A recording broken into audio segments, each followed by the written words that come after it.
ബിസ്മില്ലാഹിർ റഹ്മാനിർ റഹീം. അൽഹാകുമുത് തകാസുർ ഹത്താ സുർതുമുൽ മഖാബിർ. റബ്ബി ഇശ്റഹ് ലി സദ്രി വയസ്സിർ ലി അംരി വഹ്ലുൽ ഉഖ്ദതം മിൻ ലിസാനി യഫ്ഖഹു ഖൗലി. സ്നേഹാദരണീയരായ സത്യവിശ്വാസികളെ, വിശ്വാസിനികളെ,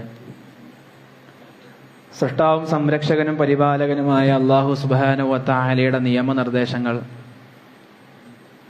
നമ്മുടെ ജീവിതത്തിൻ്റെ രഹസ്യ പരസ്യ മേഖലയിലും കൂട്ടത്തിലാകുന്ന ഘട്ടത്തിലും ഒറ്റക്കാകുന്ന ഘട്ടത്തിലുമെല്ലാം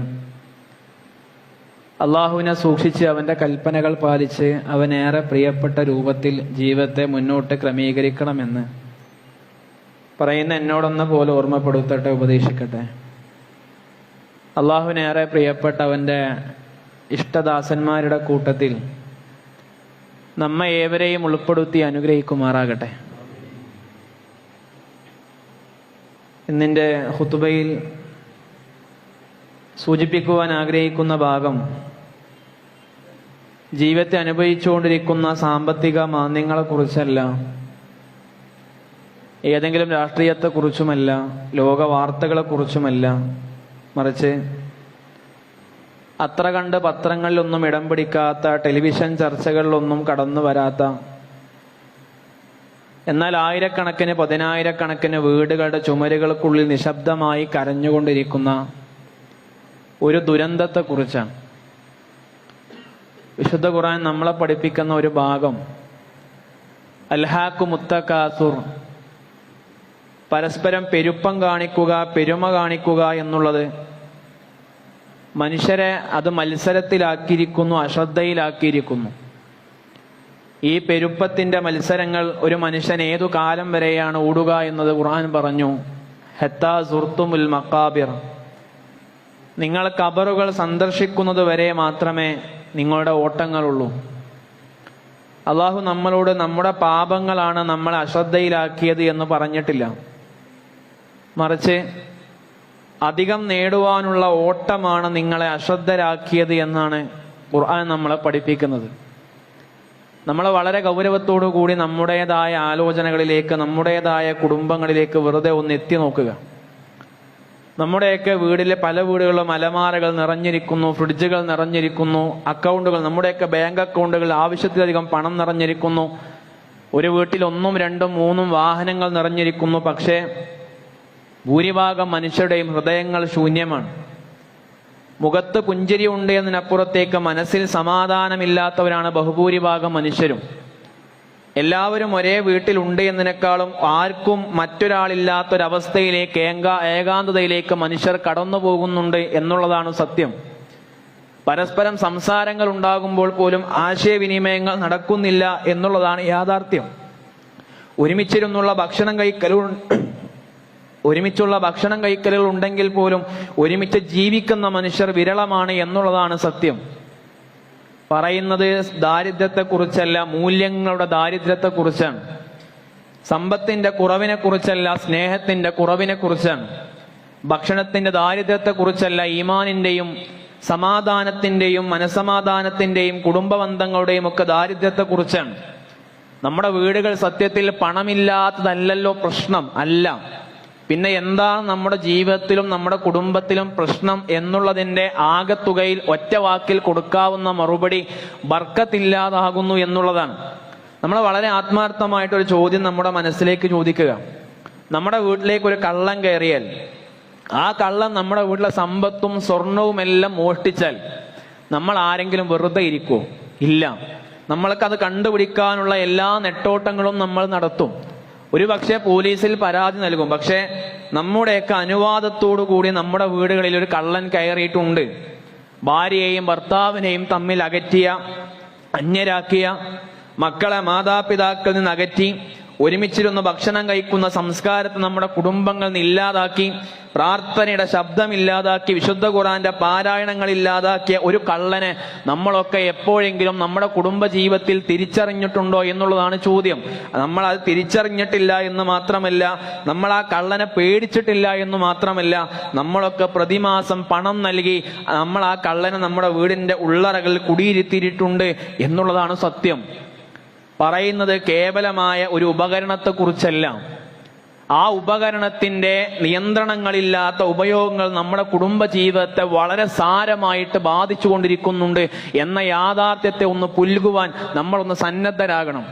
വിശുദ്ധ ഖുർആൻ കുടുംബത്തെക്കുറിച്ച് പറഞ്ഞ അതിമനോഹരമായ തത്വശാസ്ത്രത്തിന്റെ വചനമുണ്ട് സൂറത്തു റൂമിൽ. ومن آياته أن خلق لكم من أنفسكم أزواجا لتسكنوا إليها وجعل بينكم مودة ورحمة إن في ذلك لآيات لقوم يتفكرون. ഇതിന്റെ ഒരു ഭാഗം മാത്രം നമ്മൾ ആലോചിക്കുക. ഒരൊറ്റ ആയത്തിൽ കുടുംബജീവിതത്തിന്റെ എല്ലാ തത്വശാസ്ത്രവും പടച്ചറബ് ഉൾക്കൊള്ളിച്ച ഭാഗം. അള്ളാഹു കുടുംബജീവിതത്തെ കുറിച്ച് പറഞ്ഞത് ലി തസ്കുനു മഅഹ, അവളെ കൂടെ താമസിക്കുവാൻ എന്നല്ല, ലി തസ്കുനു ഇലൈഹ എന്നാണ് ഖുർആനിന്റെ അത്ഭുതകരമായ ഭാഷാ പ്രയോഗം. അവരിലേക്ക് സമാധാനം കണ്ടെത്താൻ എന്ന് പറഞ്ഞാൽ ഒരുമിച്ച് താമസിക്കുക എന്നത് എളുപ്പമുള്ള വിഷയമാണ്. പക്ഷേ ഒരാളിൽ മറ്റൊരാൾക്ക് വിശ്രമം കണ്ടെത്തുവാൻ കഴിയുക എന്നുള്ളത് പുതിയ കാലത്ത് അല്ലെങ്കിൽ എല്ലാ കാലഘട്ടത്തിലും പ്രയാസകരമായ ഘട്ടമാണ്. ഒരു വീട്ടിൽ 4-5 ആളുകൾ താമസിക്കുന്നുണ്ടാവും. പക്ഷേ 4-5 ഹൃദയങ്ങളും 4 കോണുകളിലായിരിക്കും. ഒരേ ബെഡിൽ കിടന്നുറങ്ങുന്ന ഭാര്യയുടെയും ഭർത്താവിന്റെയും മനസ്സുകൾ പല മൈലുകൾക്കപ്പുറത്തായിരിക്കും, പല മൈലുകൾക്ക് അകലെയായിരിക്കും. അവർ ഒരുമിച്ച് ഭക്ഷണം കഴിക്കുന്നുണ്ടാവും. പക്ഷേ പരസ്പരം അവനവന്റെ കാര്യങ്ങൾ കേൾക്കാൻ സമയമില്ലാത്ത അവസ്ഥയിലേക്ക് നമ്മൾ ഓടുന്നു. അതുകൊണ്ടാണ് ഖുർആൻ പറഞ്ഞത് ലിതസ്കുനു ഇലൈഹ. വീടല്ല ഒരാൾക്ക് വിഷമം ഉണ്ടാക്കുന്നത്, ആ കെട്ടിടങ്ങളോ അതിന്റെ വലിപ്പമോ സൗകര്യങ്ങളോ അല്ല. മറിച്ച് ഭാര്യയാണ് വിശ്രമം, ഭർത്താവാണ് വിശ്രമം, കുടുംബമാണ് വിശ്രമം എന്ന് പറയുന്നത്. എന്ന് പറഞ്ഞാൽ നമ്മൾ വളരെ ആത്മാർത്ഥമായിട്ട് ആലോചിക്കേണ്ടത്, ഇവിടെ ഇരിക്കുന്ന ഭർത്താക്കന്മാർ, പുരുഷന്മാർ, വാപ്പമാർ, നമ്മൾ നമ്മുടെ വീട്ടിലേക്ക് നമ്മുടെ ജോലി കഴിഞ്ഞ് തിരിച്ചു ചെല്ലുമ്പോൾ നമ്മുടെ ഭാര്യയ്ക്ക് നമ്മളെ കാണുമ്പോൾ അവൾക്ക് സമാധാനം കിട്ടുന്നുണ്ടോ എന്ന് ആലോചിക്കുക. നമ്മുടെ മക്കൾക്ക് നമ്മളെ കണ്ടിട്ട് നമ്മുടെ അരികിലേക്ക് അവർ ഓടി വരുന്നുണ്ടോ എന്ന് ചിന്തിക്കുക. അതല്ല, നമ്മളെ കണ്ട ഭാവം പോലും നടിക്കാതെ അവനവന്റെ റൂമുകളിലേക്ക് തിരിച്ചു പോകുന്നവരാണ് നമ്മുടെ വീട്ടകത്തിലുള്ള മനുഷ്യരെങ്കിൽ ആ വീട് സക്കീനയാണോ? വെറുതെ നമ്മൾ കടന്നു വരുന്നവർക്ക് സമാധാനമാണോ, അതല്ല ഭയമാണോ, മൗനമാണോ, പിരിമുറുക്കങ്ങളാണോ എന്ന് ആലോചിക്ക്. വജഅല ബൈനക്കും മവദ്ദതൻ വറഹ്മ. അല്ലാഹു പറഞ്ഞത് നിങ്ങൾ സ്നേഹിക്കാൻ നിങ്ങളോട് കൽപ്പിക്കൂ എന്നല്ല, സ്നേഹം ഞാൻ നിങ്ങൾക്ക് 2 പേർക്കും സ്ഥാപിച്ചു കൊള്ളാമെന്നാണ് പടച്ച റബ്ബിന്റെ വർത്തമാനം. എന്ന് പറഞ്ഞാൽ യഥാർത്ഥമായ സ്നേഹം എന്ന് പറയുന്ന അള്ളാഹുവിന്റെ സമ്മാനമാണ്. പക്ഷെ ആ സമ്മാനത്തെ സംരക്ഷിക്കേണ്ട മനുഷ്യർ നമ്മളാണ്. മവദ്ദത്ത് എന്ന് പറഞ്ഞാൽ കേവലമായ സ്നേഹമല്ല, അത് പ്രകടിപ്പിക്കുന്ന സ്നേഹമാണ്. ബാപ്പാക്ക് മക്കളോട് സ്നേഹമുണ്ടെങ്കിൽ ബാപ്പന്റെ ഉള്ളിൽ വെച്ചതുകൊണ്ട് കാര്യമില്ല. അത് വാപ്പ പ്രകടിപ്പിക്കണം, ഭർത്താവ് പ്രകടിപ്പിക്കണം, ഭാര്യ പ്രകടിപ്പിക്കണം, മക്കൾ പ്രകടിപ്പിക്കണം, സഹോദരങ്ങൾ പ്രകടിപ്പിക്കണം. അതൊരു പക്ഷെ നല്ല വാക്കായിരിക്കാം, ഒരു പുഞ്ചിരിയായിരിക്കാം, ഒരു അഭിനന്ദനമായിരിക്കാം, ഒരു സന്ദേശമായിരിക്കാം, ഒരു ചേർത്തുപിടിക്കലായിരിക്കാം, ഒരു തലോടലായിരിക്കാം, അള്ളാഹു നിന്നെ അനുഗ്രഹിക്കട്ടെ എന്ന വർത്തമാനങ്ങളായിരിക്കാം. ഇതെല്ലാം മവദ്ദയാണ്. ഈ മവദ്ദ നമ്മുടെ ജീവിതത്തിൽ മനസ്സിലുണ്ടായത് കൊണ്ട് കാര്യമില്ല എന്നും, മറിച്ച് അത് പുറമേക്ക് പ്രകടിപ്പിക്കാനുള്ളതാണ് എന്ന ബോധ്യമുണ്ടാകണം. എന്താണ് റഹ്മത്ത് എന്ന് പറഞ്ഞാൽ? സ്നേഹിക്കാൻ തോന്നാത്ത സമയത്തും സ്നേഹത്തോടെ പെരുമാറുന്നതിന്റെ പേരാണ് റഹ്മത്ത് എന്ന് പറഞ്ഞാൽ ഭാര്യ രോഗിയാകുമ്പോൾ അവളെ പരിപാലിക്കുന്നത്, ഭർത്താവ് ക്ഷീണിച്ചു വരുമ്പോൾ അയാളെ മനസ്സിലാക്കുന്നത്, മാതാപിതാക്കൾക്ക് പ്രായമാകുമ്പോൾ അവരോട് ശബ്ദം താഴ്ത്തിക്കൊണ്ട് സംസാരിക്കുന്നത്, മക്കൾ തെറ്റു ചെയ്യുമ്പോൾ അവരെ തകർത്താതെ തിരുത്തുന്നത്, ഇതെല്ലാം റഹ്മത്താണ്. വളരെ കാരുണ്യത്തോടുകൂടി നിർവഹിക്കപ്പെടേണ്ട ഘട്ടം. പക്ഷേ നമ്മുടെയൊക്കെ ജീവിതത്തിൽ അല്ലെങ്കിൽ നമ്മുടെയൊക്കെ കുടുംബജീവിതത്തിൽ, യൗവനത്തിൽ പല വീടുകളെയും മുന്നോട്ട് കൊണ്ടുപോകാൻ അവദ്ധയാണ്. പക്ഷേ ആ മുടി നരക്കുമ്പോൾ, ശരീരം ക്ഷീണിക്കുമ്പോൾ, സൗന്ദര്യം മങ്ങുമ്പോൾ, സമ്പത്ത് കുറയുമ്പോൾ ആ ബന്ധങ്ങളെ പിടിച്ചു നിർത്തേണ്ട ഒന്ന് റഹ്മത്താണ് എന്നാണ് ഖുർആൻ പ്രയോഗിച്ചത്. അതുകൊണ്ടാണ് ആദ്യം അബദ്ധത്തും പിന്നീട് റഹ്മത്തും പറഞ്ഞത്. പക്ഷെ ഇന്നൊക്കെ നമ്മുടെ വീടുകൾ വലുതാകുന്നുണ്ട്, നമ്മുടെ ബെഡ്റൂമുകൾ വലുതാകുന്നുണ്ട്, നമ്മുടെ വീട്ടിലെ TV-കൾ വലുതാകുന്നുണ്ട്. നമ്മുടെ കയ്യിൽ നമ്മുടെ ചെറിയ ഒരു 4, 5, 6 ബട്ടണുകൾ ഉണ്ടായിരുന്ന മൊബൈലുകളുള്ള കാലത്ത് ജീവിച്ചപ്പോൾ കിട്ടിയ സന്തോഷങ്ങൾ ഇപ്പോൾ അന്യമായി പോകുന്നുണ്ട് എന്നതാണ് യാഥാർത്ഥ്യം. അത് മൊബൈൽ കൊണ്ടുവന്ന മാറ്റമാണ് എന്നല്ല, മറിച്ച് നമ്മുടെ കുടുംബജീവിതത്തിൽ സക്കീനകൾ ഇല്ലാതാകുന്നു, മവദ്ദകൾ കുറയുന്നു, റഹ്മത്തുകൾ ഇല്ലാതാകുന്നു. വെറും ഇഷ്ടികകളെ കൊണ്ട് പണിത വീടുകൾ മാത്രമായി നമ്മുടെ വീടുകൾ മാറുന്നു, ഹൃദയങ്ങളെ കൊണ്ട് പണിത വീടകങ്ങളായി നമ്മുടെ വീടുകൾ മാറുന്നില്ല എന്നുള്ളതാണ് യാഥാർത്ഥ്യം. അത് വളരെ ഖുർആൻ നമ്മൾ മറ്റൊരു ഭാഗത്ത് പറഞ്ഞു, യാ അയ്യുഹല്ലദീന ആമനു ഖൂ അൻഫുസകും വഅഹ്ലീകും നാറ. നിങ്ങളെയും നിങ്ങളുടെ കുടുംബത്തെയും വിശ്വാസികളെ നിങ്ങൾ നരകാഗ്നിയിൽ നിന്ന് കാത്തു സൂക്ഷിക്കണം. എന്ന് പറഞ്ഞാൽ ഈ ആയത്തിൽ അള്ളാഹു നമ്മളോട് നിങ്ങൾ നിങ്ങളുടെ കുടുംബത്തിന് വേണ്ടി നല്ലത് ചെയ്യൂ എന്ന് പറഞ്ഞിട്ടില്ല. നിങ്ങൾ നല്ല വീട് പണിയുക എന്ന് പറഞ്ഞിട്ടില്ല. നിങ്ങൾ നിങ്ങളുടെ കുടുംബത്തിന് നല്ല വിദ്യാഭ്യാസം കൊടുക്കുക എന്ന് അതൊന്നും ആദ്യം പറഞ്ഞിട്ടില്ല. സമ്പത്ത് മാറ്റിവെക്കുക എന്ന് പറഞ്ഞു. മറിച്ച് അതൊക്കെ ആവശ്യമാണ്. പക്ഷെ അവയുടെ എല്ലാം മുമ്പ് അള്ളാഹു നമ്മളോട് പറഞ്ഞ വർത്തമാനം ഖൂ അൻഫുസകും വഅഹ്ലികും നാറ, നിങ്ങൾ നിങ്ങളെയും നിങ്ങളുടെ കുടുംബത്തെയും നരകത്തിന് രക്ഷിച്ചു കൊടുക്കണം, രക്ഷപ്പെടുത്താനുള്ള ശ്രമങ്ങൾ ഉണ്ടാകണം. നിങ്ങൾ നിങ്ങളുടെ മകന് ഒരു വീട് പണിത് കൊടുത്താലും അവന്റെ സ്വർഗം നഷ്ടപ്പെടുത്തിയാൽ അത് ഗൗരവപരമായ വിഷയമാണ് എന്നതാണ് ഖുർആൻ പഠിപ്പിക്കുന്നത്. അവന് മറ്റെന്തൊക്കെ നേടിക്കൊടുക്കുന്നതിനേക്കാളും പ്രാധാന്യം നരകമോചനം വാങ്ങിക്കൊടുക്കുന്ന വിഷയത്തിലുണ്ട് എന്നാണ് പ്രാധാന്യം. നിങ്ങൾ നിങ്ങളുടെ മകൾക്ക് എത്ര വലിയ സ്വർണ്ണാഭരണങ്ങൾ വാങ്ങിക്കൊടുത്താലും അവളെ ഈമാൻ നഷ്ടപ്പെട്ടാൽ നിങ്ങൾ യഥാർത്ഥത്തിൽ എന്താണ് നിങ്ങളുടെ മകളിൽ സംരക്ഷിച്ചതെന്നാണ് ഖുർആൻ ചോദിക്കുന്ന ചോദ്യം.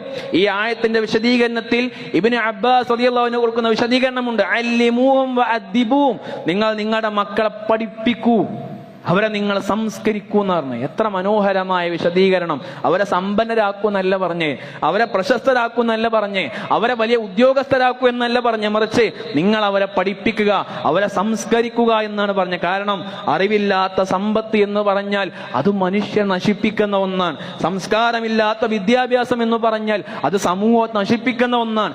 ഈമാനില്ലാത്ത വിജയമുണ്ടായാൽ അത് ആഖിറത്തിൽ പരാജയമായി തീരുമെന്നാണ് ഖുർആൻ മനോഹരമായി നമ്മളെ പഠിപ്പിക്കുന്നത്. ഇന്ന് മാതാപിതാക്കളുടെ ഏറ്റവും വലിയ ആശങ്ക എന്താ?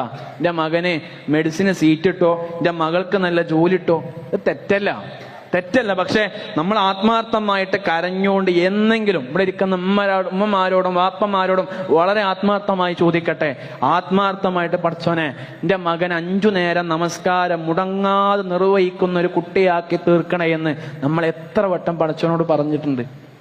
അള്ളാഹു എൻ്റെ മകളെ ജീവിതത്തിൽ നിന്ന് ഹയാവും അവളെ ലജ്ജയും ഈമാനും നീ എപ്പോഴും സംരക്ഷിക്കണമേ എന്ന് എത്ര മാതാപിതാക്കൾ വളരെ ആത്മാർത്ഥമായി പടച്ച റബ്ബിനോട് പറഞ്ഞിട്ടുണ്ട്.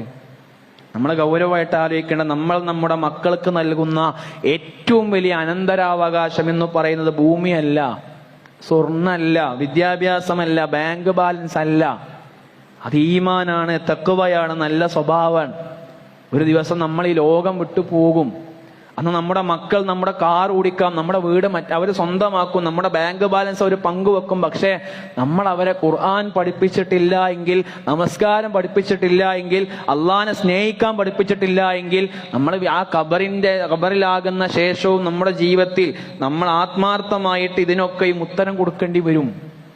നമ്മൾ പഠിപ്പിച്ചിട്ടുണ്ടെങ്കിൽ അവരുടെ പ്രാർത്ഥനകളിലൂടെ അവരുടെ പ്രവൃത്തിയിലൂടെ നമ്മുടെ ഖബറിലേക്ക് അത് പ്രകാശമായി എത്തിക്കൊണ്ടേയിരിക്കും. അതാണ് ഖുർആൻ പറഞ്ഞ ഖൂ അൻഫുസകും വഅഹ്ലികും നാറ, നിങ്ങൾ നിങ്ങളെയും നിങ്ങളുടെ കുടുംബത്തെയും നരകത്തിൽ നിന്ന് രക്ഷിക്കണം. ഒരു കുടുംബത്തിന്റെ വിജയത്തിന്റെ അളവുകോലെന്ന് പറയുന്നത് ബാപ്പ എത്ര സമ്പത്തുണ്ടാക്കി എന്നതല്ല, മകൾ എവിടെയാണ് പഠിക്കുന്നത് എന്നല്ല, മകളെ ഏത് കുടുംബത്തിലേക്കാണ് കല്യാണം കഴിപ്പിച്ച് അയച്ചത് എന്നുമല്ല, അവർ അള്ളാഹുവിലേക്ക് എത്ര അടുത്ത കുടുംബമാണ് എന്നുള്ളതാണ്. എന്ന് പറഞ്ഞാൽ മക്കൾക്ക് തൊഴിൽ മാത്രം പഠിപ്പിക്കുന്ന വാപ്പയുമ്മയോ ആകാതെ തഖ്വ പഠിപ്പിക്കുന്ന വാപ്പയുമ്മയോ ആകണം. അവർക്ക് ഡിഗ്രി മാത്രം കൊടുക്കുന്നതിനപ്പുറം ദീനിന്റെ വെളിച്ചം കൊടുക്കുന്ന വാപ്പയുമ്മയോ ആകണം. കാരണം ദുനിയാവിൽ ജീവിക്കാൻ ജോലി മതിയാവും, പക്ഷേ ആഖിറത്തിൽ വിജയിക്കാൻ ഈമാൻ ഉണ്ടായാൽ മാത്രമേ സാധ്യമാകൂ എന്നാണ് വിഷയം. അതിനെന്താണ് ചെയ്യേണ്ടത്? നമ്മൾ പരസ്പരം സംസാരിക്കണം. പലപ്പോഴും നമ്മുടെ പ്രശ്നം നമ്മൾ മൗനിയാകേണ്ടിടത്ത് നമ്മൾ ഭയങ്കരമായി വാചാലമായി സംസാരിക്കുകയും സംസാരിക്കേണ്ട ഇടങ്ങൾ നമ്മൾ മൗനികളാവുകയും ചെയ്യുന്നു. വാട്സപ്പിലും ഫേസ്ബുക്കിലും ഇൻസ്റ്റാഗ്രാമിലും നമ്മൾ വാതോരാ സംസാരിക്കുന്ന മനുഷ്യരും നമ്മുടെ വീട്ടിലേക്ക് എത്തിയാൽ മൗനം പാലിക്കുന്ന വാപ്പയും ഉമ്മയും ആകുന്നു, സഹോദരങ്ങളാകുന്നു, ഭർത്താവാകുന്നു, മക്കളാകുന്നു.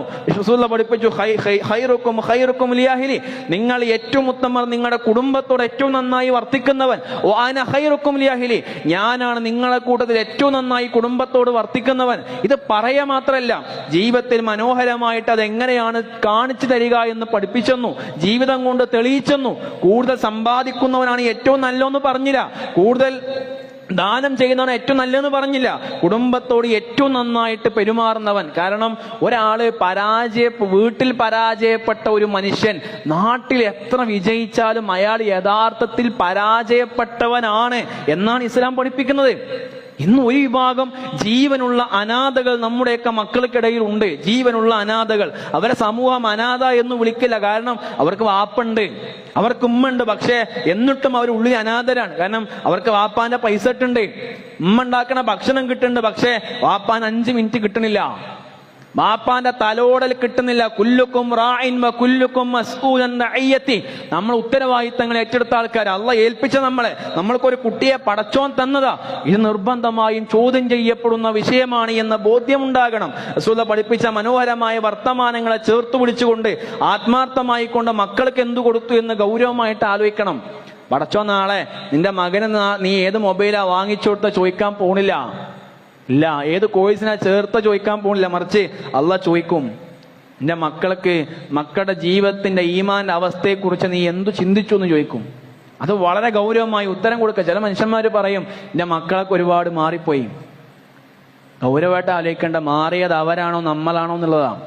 നമ്മുടെ മൊബൈലിലൂടെ നോട്ടിഫിക്കേഷന് കൊടുക്കുന്ന വിലയെങ്കിലും അവനാന്റെ മക്കളുടെ പരാതികൾക്കും സങ്കടങ്ങൾക്കും സന്തോഷങ്ങൾക്കും നൽകാറുണ്ടോ എന്ന് വളരെ ഗൗരവമായിട്ട് ആലോചിച്ചാൽ മതി. ആക്ഷേപിക്കൊന്നുമില്ല.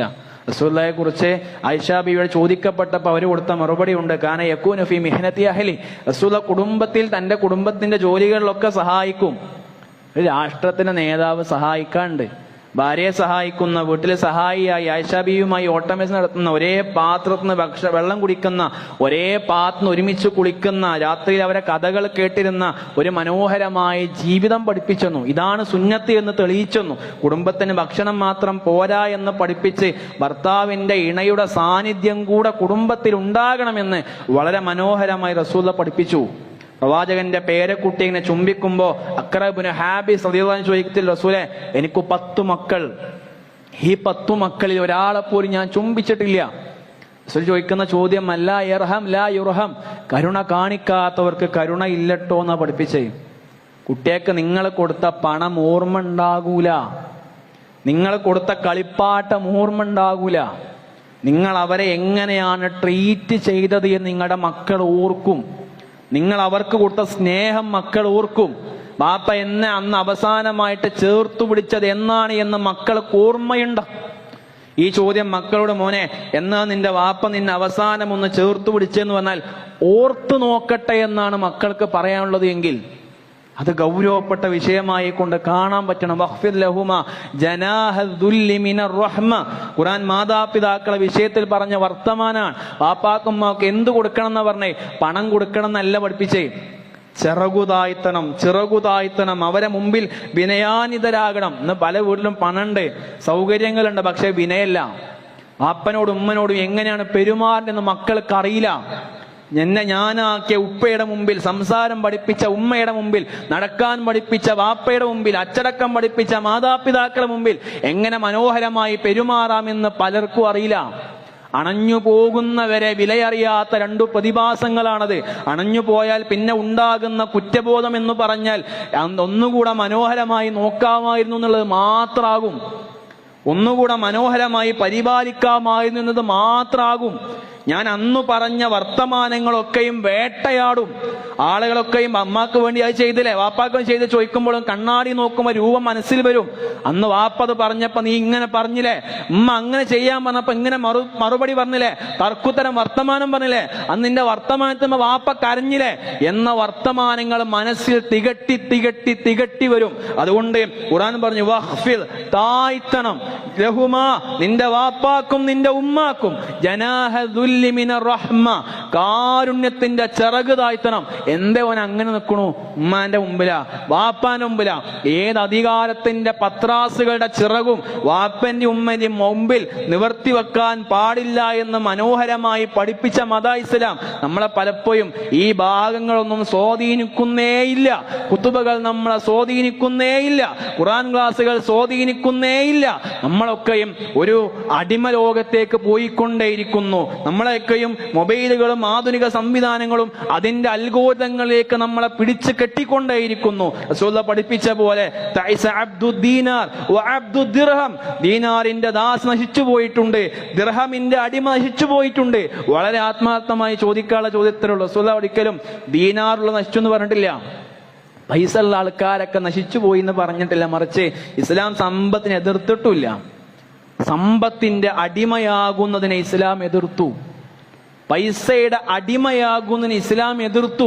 അതിനെ ശക്തമായി വിമർശിച്ചു. ഇന്ന് ദീനാറിന് പകരം എന്താ? ചില മനുഷ്യന്മാർക്ക് അത് മൊബൈലേക്കാരും.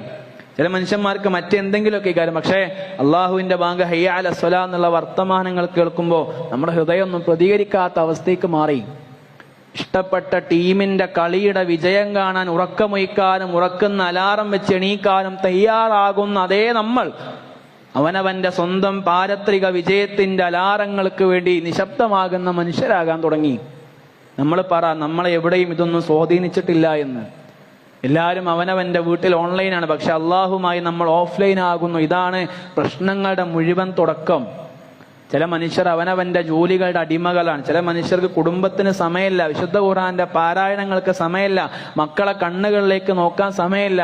സോഷ്യൽ മീഡിയയുടെയും ഇതുവരെ കണ്ണിൽ കാണാത്ത മനുഷ്യരോട് വാതോരാതെ മണിക്കൂറുകളോളം സംസാരിക്കാൻ നേരണ്ട്. ഏതൊക്കെയോ വാട്സപ്പ് ഗ്രൂപ്പുകളിൽ തുടങ്ങി വെച്ച ബന്ധങ്ങൾ കൊണ്ട് എത്ര കുടുംബങ്ങൾ ശിഥിലമായിട്ടുണ്ട്. എത്ര സഹോദരിമാരാണ് ഈ മഹലിൽ നിന്നൊക്കെ വാട്സപ്പിൽ മെസ്സേജ് അയക്കുന്ന, എൻ്റെ ഭർത്താവിന്റെ പ്രശ്നം ഇങ്ങനെയാണ് അങ്ങനെയാണ്.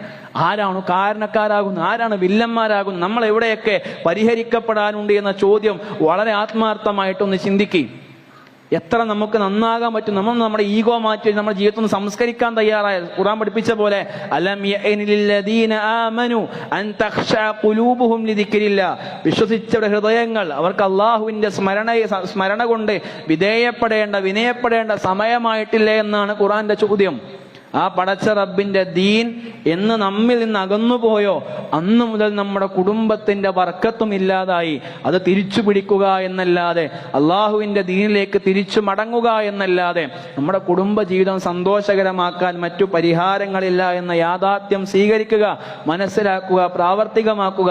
റബ്ബ് കേൾക്കാനും പഠിക്കാനും പ്രാവർത്തികമാക്കാനും തൗഫീഖ് നൽകി നമ്മെ അനുഗ്രഹിക്കുമാറാകട്ടെ.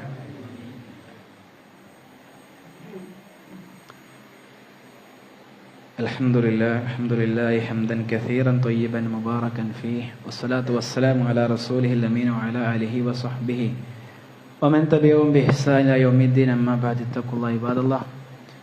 ഒരിക്കൽ കൂടി അള്ളാഹുവിനെ സൂക്ഷിച്ചുകൊണ്ട് ജീവിതം മനോഹരമാക്കണേ എന്ന് ഉണർത്തുകയാണ്, ഉപദേശിക്കുകയാണ്. നമ്മൾ സംസാരിച്ചത് നമ്മുടെ വീടുകളിലെ നിശബ്ദമായ തകർച്ചകളെ കുറിച്ചാണ്.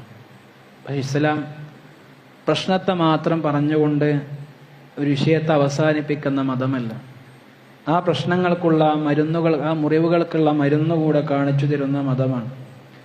അള്ളാഹുവിൻ്റെ പ്രിയപ്പെട്ട അടിമകളുടെ ഗുണങ്ങൾ പറഞ്ഞപ്പോൾ അവരുടെ ഒരു പ്രാർത്ഥനയെ ഖുർആൻ മനോഹരമായി നമ്മുടെ മുമ്പിൽ എടുത്ത് പഠിപ്പിക്കുന്നുണ്ട്.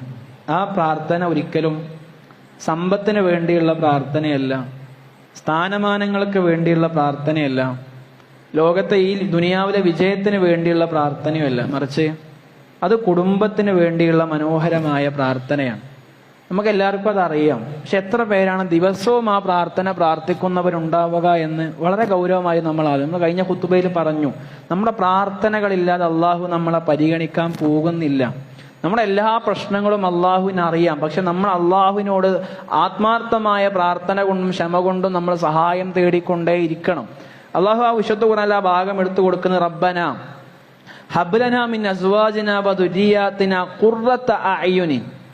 അള്ളാഹുവേ, ഞങ്ങൾക്ക് ഞങ്ങളുടെ ഇണകളിൽ നിന്നും ഞങ്ങളുടെ സന്തതികളിൽ നിന്നും നീ ഞങ്ങൾക്ക് കൺകുളിർമ നൽകണം. ഈ ആയത്ത് വളരെ ഗൗരവമായി നമ്മൾ ചിന്തിക്കേണ്ട വിഷയമാണ്. അള്ളാഹു നമ്മളെ പഠിപ്പിച്ചത് ഞങ്ങൾക്ക് മക്കളെ തരയണമേ എന്നവർ പ്രാർത്ഥിക്കുന്നല്ല, ഞങ്ങൾക്ക് നല്ല ഭാര്യയെ തരണമേ എന്നല്ല അവർ പ്രാർത്ഥിക്കുക. ഞങ്ങൾക്ക് ഖുർറത്ത് അയ്യുൻ നൽകണേ എന്നാണ്, കണ്ണിന്റെ കുളിർമയാക്കി തരണമേ എന്നാണ്. കണ്ണിന്റെ കുളിർമ എന്ന് പറഞ്ഞാൽ എന്താണ്? ഈ അറബികൾക്കൊക്കെ പൊതുവെ ഏറ്റവും വലിയ സന്തോഷം കിട്ടുമ്പോൾ അവർ പറയുന്ന ഒരു വർത്തമാനമുണ്ട്, ഖർറത്ത് അയ്നു, അവന്റെ കണ്ണ് തണുത്തു. കണ്ണ് തണുത്തു എന്ന് പറഞ്ഞാൽ കണ്ണുനീരില്ല എന്നല്ല, മറിച്ച് അതിന്റെ അർത്ഥം ഹൃദയത്തിന് ഇനി മറ്റൊന്നും വേണ്ട എന്ന സംതൃപ്തി അയാൾക്ക് ഉണ്ടാകുന്നതാണ്. ആ സംതൃപ്തിയാണ് ഇന്ന് പല വീടുകളിലും ഇല്ലാത്ത. മക്കളുണ്ട് പക്ഷെ കൺകുളിർമയില്ല, ഭാര്യയുണ്ട് സക്കീനത്തില്ല, ഭർത്താവുണ്ട് മബദ്ധല്ല, വീടുണ്ട് ബർക്കത്തില്ല. എന്തുകൊണ്ട്? നമ്മൾ നമ്മുടെ വീടുകളൊക്കെ മനോഹരമാക്കി, പക്ഷെ നമ്മുടെ ഹൃദയങ്ങളെ മനോഹരമാക്കുന്ന വിഷയത്തിൽ നമ്മൾക്ക് അബദ്ധം സംഭവിച്ചു. എവിടെയൊക്കെ നമ്മൾ അശ്രദ്ധരായി. പലപ്പോഴും ചോദിക്കും, എൻ്റെ മകൻ എന്തുകൊണ്ടാണ് എൻ്റെ അടുത്ത് നകന്ന്, എൻ്റെ ഭാര്യ എന്തുകൊണ്ടാണ് പഴയ പോലെ സംസാരിക്കാത്ത, എൻ്റെ ഭർത്താവ് വീട്ടിലുണ്ടായിട്ടും എനിക്ക് എന്തുകൊണ്ട് അയാൾ ലഭിക്കുന്നില്ല. ഇത് പ്രശ്നം സ്നേഹമില്ലാത്തല്ല, മറിച്ച് സ്നേഹം പ്രകടിപ്പിക്കാൻ നമ്മൾക്ക് സമയമില്ലാതാകുന്നതാണ്.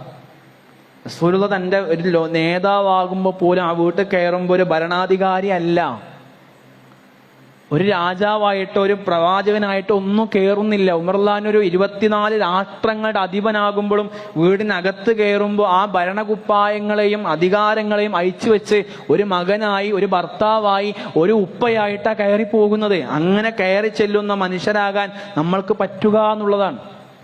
നമ്മൾ കഴിഞ്ഞ ഖുതുബയിൽ പറഞ്ഞിരുന്നു, നമ്മുടെ ഖുതുബ കഴിഞ്ഞിറങ്ങുമ്പോൾ അള്ളാഹുവാണ് എനിക്ക് റിസ്ക് നൽകുന്നത് എന്ന ബോധ്യത്തോടു കൂടി ഇറങ്ങണം എന്നുള്ളത്.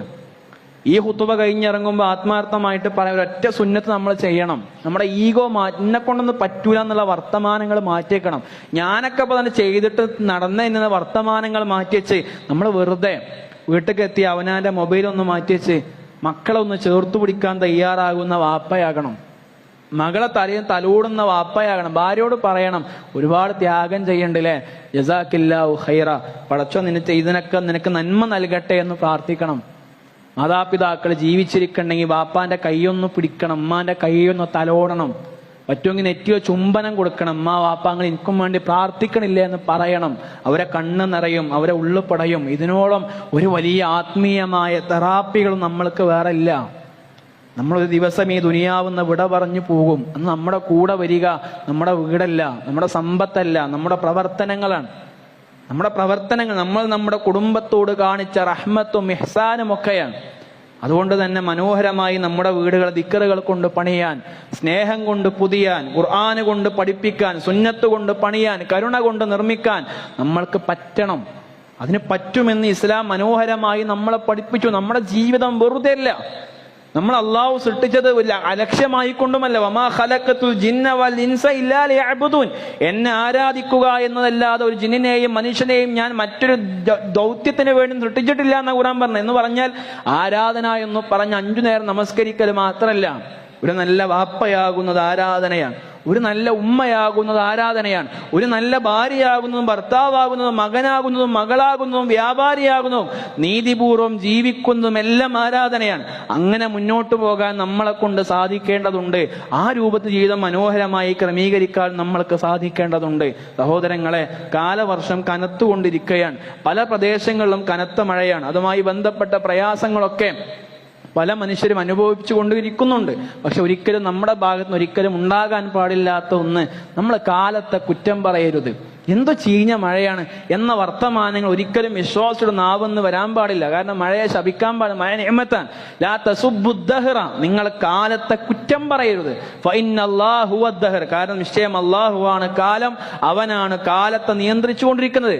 മഴ അധികരിച്ചാലുള്ള പ്രാർത്ഥനകൾ ജീവിതത്തിന്റെ ഭാഗമാക്കുക, അത് അപകടമായി വരുന്ന അവസ്ഥയിൽ. അതേപോലെ അപകടമരങ്ങൾ തുടർക്കഥയാകുന്ന ഒരു ഘട്ടമാണ്. ഇന്ന് പോലും നമ്മൾ കേട്ടവരുമാണ്. മുന്നറിയിപ്പുകൾക്ക് ചെവി കൊടുക്കുന്ന ആളുകളാകണം. നമ്മുടെ വാഹനങ്ങൾ മിതമായ വേഗത്തിൽ അത് ആ രൂപത്തിൽ ഓടിച്ചു പോകുന്ന ആളുകളാകണം. നമ്മുടെ ടയറും ഒക്കെ അത് റെഡിയാണ് എന്ന്, ബ്രേക്ക് റെഡിയാണ് എന്ന് ഉറപ്പുവരുത്തണം. നമ്മുടേതായ അശ്രദ്ധകൾ കൊണ്ട് മറ്റു മനുഷ്യർക്കും അപകടങ്ങൾ ഉണ്ടാകാതിരിക്കാതെ ശ്രദ്ധകൾ ഉണ്ടാകണം. വെള്ളക്കുള്ള സ്ഥലങ്ങളിലൊക്കെ നമ്മൾ ഇറങ്ങാതിരിക്കണം. മക്കളെ ആ വിഷയം നന്നായി ശ്രദ്ധിക്കണം. ഒരു കളക്ടർ അവധി പ്രഖ്യാപിച്ചാൽ അത് വെള്ളത്തിൽ ചാടാനുള്ള അവധിയല്ല എന്നും മക്കളെ നിയന്ത്രിക്കാനുള്ള ദിവസമാണ് എന്നുമുള്ള സാമാന്യമായ ബോധം നമുക്ക് എല്ലാവർക്കും ഉണ്ടാകണം.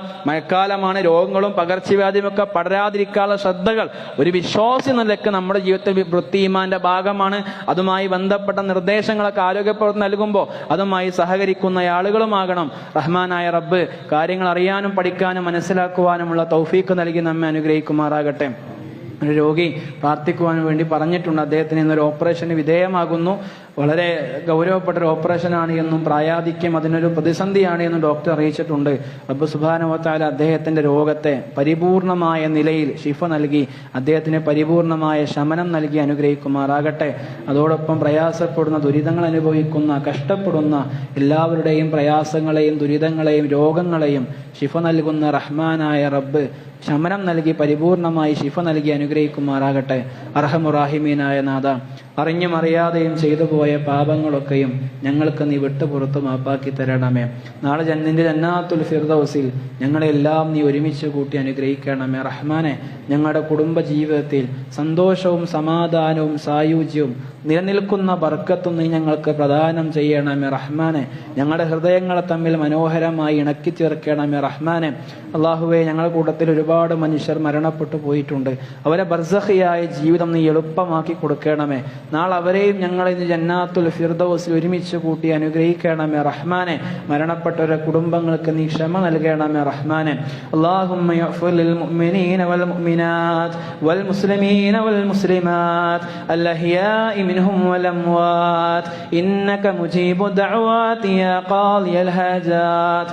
അല്ലാഹുമ്മ അജ്ർനാ മിനൻ നാർ اللهم أجرنا من النار اللهم أجرنا وأجر والدينا من النار. ربنا آتنا في الدنيا حسنة وفي الآخرة حسنة وقنا عذاب النار. ربنا هب لنا من أزواجنا وذرياتنا قرة أعين واجعلنا للمتقين إماما. اللهم ألف بين قلوبنا واصلح ذات بيننا. اللهم يا مقلب القلوب ثبت قلوبنا على دينك. اللهم يا مقلب القلوب ثبت قلوبنا على دينك. اللهم يا مقلب القلوب ثبت قلوبنا على دينك. ربنا تقبل منا إنك أنت السميع العليم وتب علينا إنك أنت التواب الرحيم. آمين آمين برحمتك يا أرحم الراحمين.